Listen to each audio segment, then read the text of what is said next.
Hello and very warm welcome to the Hope Cymru Talk Show. It's lovely to have you with us, and today we're joined by our special guest, Dr. Eryl Davies. Eryl, it's fantastic to have you with us.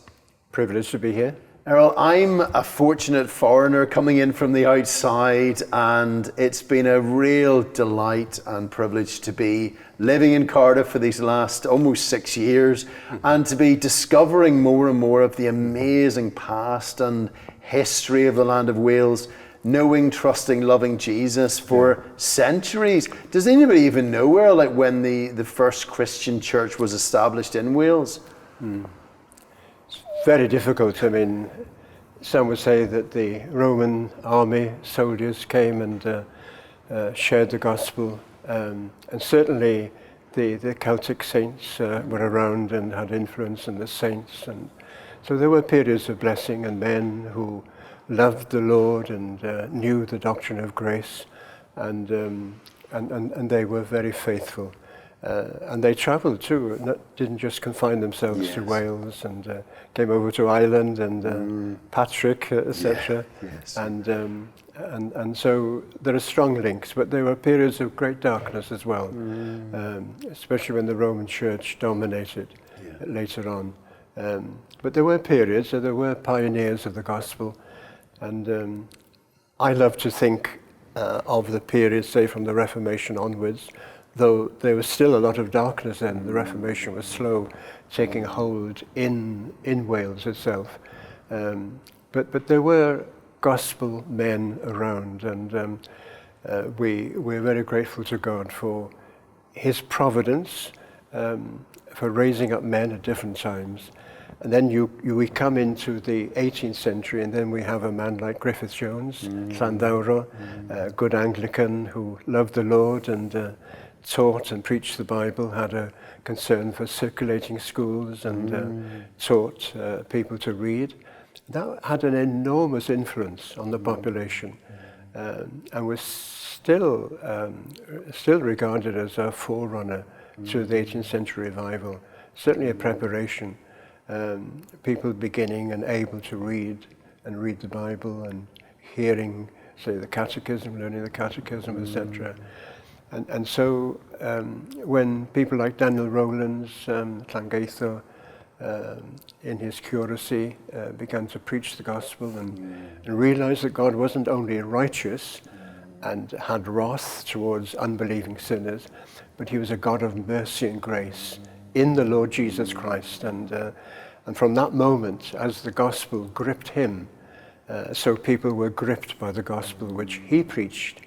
And people travelled, as you know, from all parts of Wales, came by boat, say from Pwllheli in North Wales, or Holyhead and Aberystwyth. They'd walk down often from Aberystwyth across the hills, and they want to be there in the communion service. And so people have described it as being like heaven on earth, to be under the preaching of Daniel Rowlands. He never preached very long, more than half an hour, but the presence of God and the glory of God in Christ was formidable. And people were saved, and it's difficult to assess the enormity of that influence. And others, of course, like Howell Harris and others, and you had Anglicans who stayed in the Anglican Church, and David Jones in Llangan, Bridgend, a man I admire very much, and the nonconformists used to go and listen to him as well because he was such a good preacher. And then obviously with the opposition from bishops and local clergy, and Thomas Charles obviously being trained for the ministry in Oxford, looking for a church in Wales, finding it difficult, would be there for a few weeks or a few months, and then he'd be persecuted, and longing to be settled, to have a ministry within the church in Wales. But in God's providence, he was led, wasn't he, to establish work amongst the Calvinistic Methodists. And that's the denomination in which I was ordained in, the Presbyterian Church of Wales. So we really were born in revival. And in 1811, when the Calvinists and Methodists decided, because of the sheer number of converts, And none of the clergy would be willing to give communion, or the converts were not willing to have ungodly ministers ministering the sacraments to them. They felt the need to have ministers and ordain them. So there was a breach then, sad in some ways, and then the Lord continued to bless the work. One of my favourite areas would be, say, the Beddgelert revival, 6 or 7 miles south of Carnarvon. Yes. If you haven't been there, you ought to go. It's regarded as the most powerful revival in North Wales, on a regional basis, and it really affected many of the villages, towns in North Wales. Many young men were converted and called into the ministry, and it started really in a farmhouse when a minister preached one afternoon, Sunday afternoon. He wasn't regarded as a popular preacher. We're not quite sure of his text, but he stood on the table in the farmhouse, and I've stood there myself about 5 years ago. We were commemorating the outbreak of that revival at that time, and the farmhouse, taken over now by the National Trust, worth seeing, worth visiting, and many of the people in the service were unbelievers. The young people and children were playing outside, and there was a kind of a cowshed. Once Richard Williams started preaching, the Spirit of God came down upon him. And there was silence. The children, the young people were aware of God's presence. Afterwards, the preacher said, I'm not sure who preached, whether it was me or someone else. But he was taken hold of by the Lord. And at the end, as he announced a hymn to close, hardly anyone could sing. And they walked out quietly, no one speaking. And from that moment, the Spirit of God moved right through the area, a sense of God's presence. And the following Wednesday, when in the local chapel there, as people came for a fellowship meeting, expecting just a handful of folk, it was crowded, many seeking grace and salvation. And that to me is one of my favorite periods, illustrating how God is at work, and how so many people, ordinary people, and educated people, coming to know and to love God and to appreciate the glorious gospel of Christ. And so it raised up some mighty preachers as well. And then obviously there were revivals after that, and we have the 1859 revival, which you had in Ireland as well, and in other countries. And that had an effect on Wales, on the churches. Perhaps a little mixture with Humphrey Jones being influenced by America, thinking, and having that vision, and et cetera, et cetera.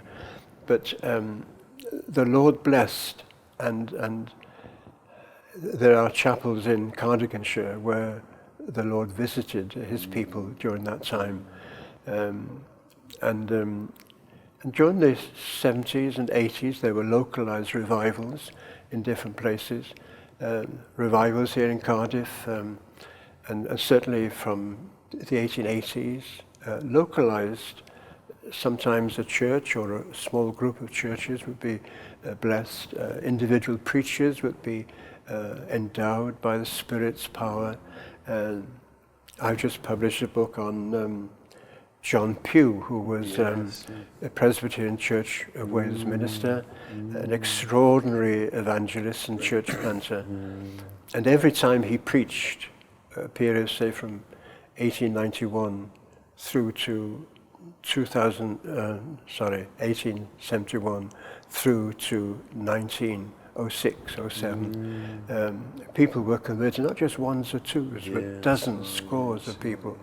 And he had colleagues like the Joshua brothers, Seth Joshua, And there were men who prayed, and John Pugh was described as a man who had one arm round the cross and the other arm around the congregation, the audience. And wherever people were, in the pubs or on the streets, wherever they were, in the town square, he would go looking for them and he would preach to them. And people were brought under conviction. Such power and love just flowed from him.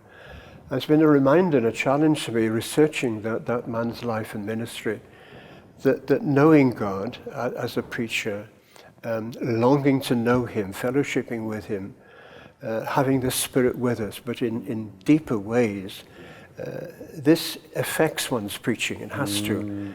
And a love not just for the Lord and for the gospel, but a love for the people. And that was true of so many folk. And I fear that we've lost some of that today.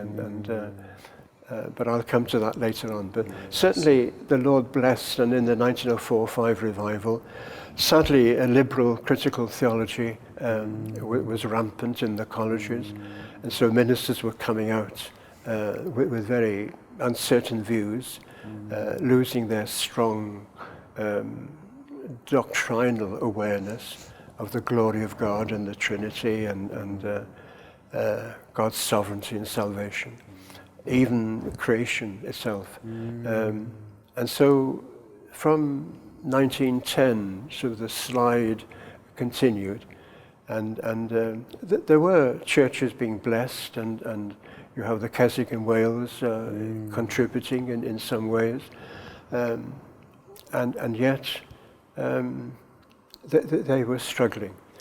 And in 1927, of course, we have Dr. Martin Lloyd-Jones being called out of medicine, where he was a top consultant in London, and taking on a very poor church in a working class area in Port Talbot, Aberafon, and about 100 members having a big debt on the building.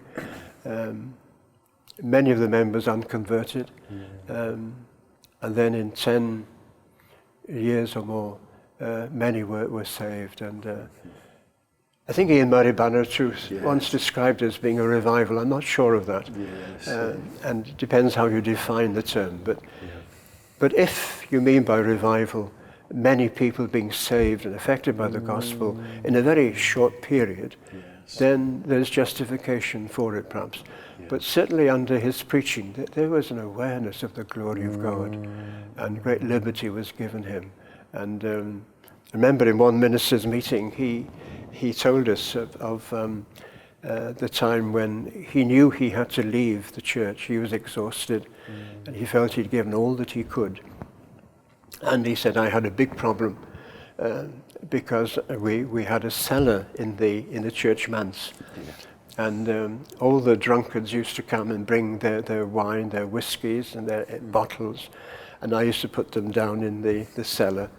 And what was I to do with them? So he gave them away to the medical world eventually, into hospital, etc. But that shows the impact. Certainly the community knew that God was at work.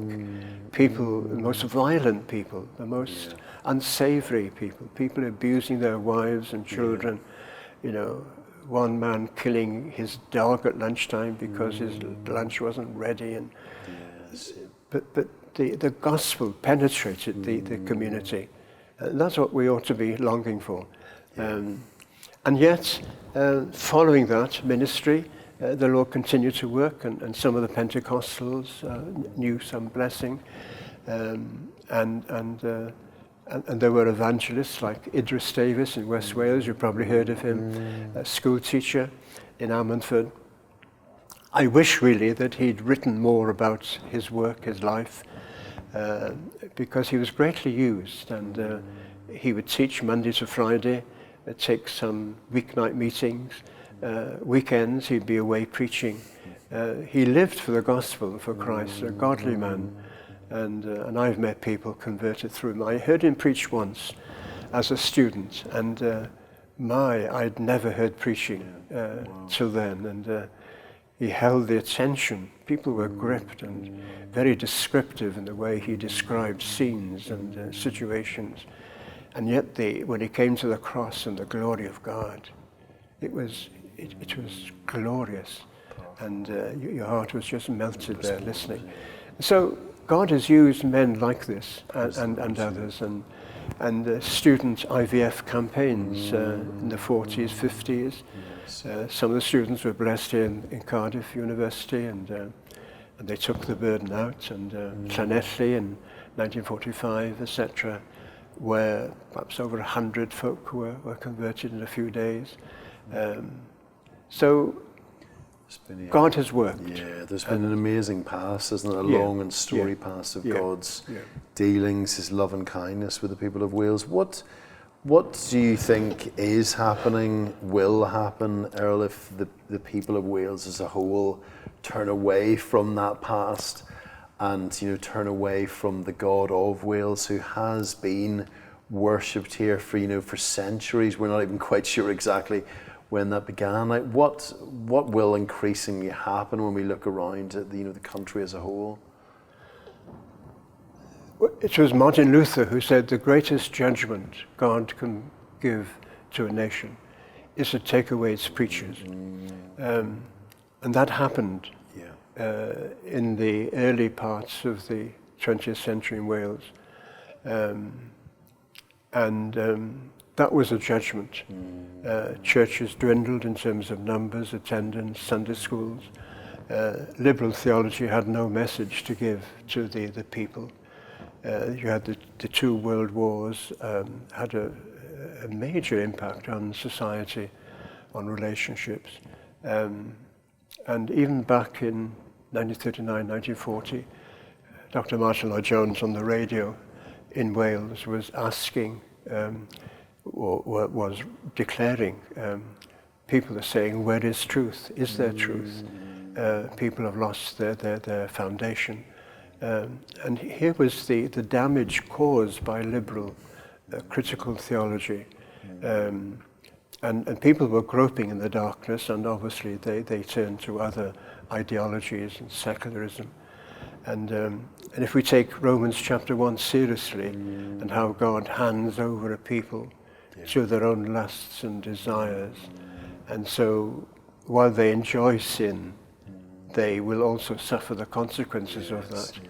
And so the awareness of God's law in the community is weakened, even removed, not completely. So there's no restraint as such. So I think we've been witnessing and are witnessing this happening, and the gross darkness in schools where children know very little, if anything, about God, about Christ, the gospel. And the tremendous social needs that we have, and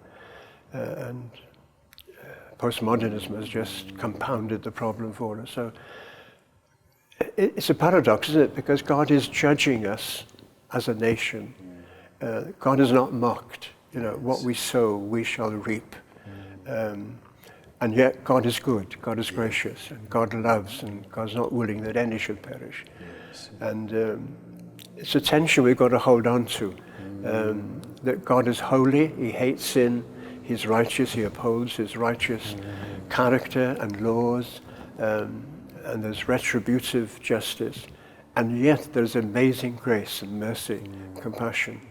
And someone has said, I forget who it was, that the leprosy, the failure begins in the church, where we have failed either to declare the gospel or to live out the gospel and to be compassionate towards the people. So I think it's a huge call for us as believers and as church leaders to seek God again, and to take his word more seriously. Yes, no, thank you very much indeed, Eryl.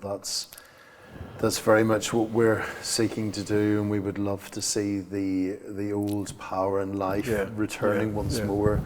And just aware of the incredible darkness and so many people are living under, and that feeling of hopelessness, and that it's all coming to an end. That's right. It feels as if more and more, just as we sort of draw this episode to a close, that more and more are aware as well that where the church is turned away from, that there will always be other forces that in the end come and fill that vacuum, and there's a rise of morality from here or there, and other belief systems start to crowd in. That's right.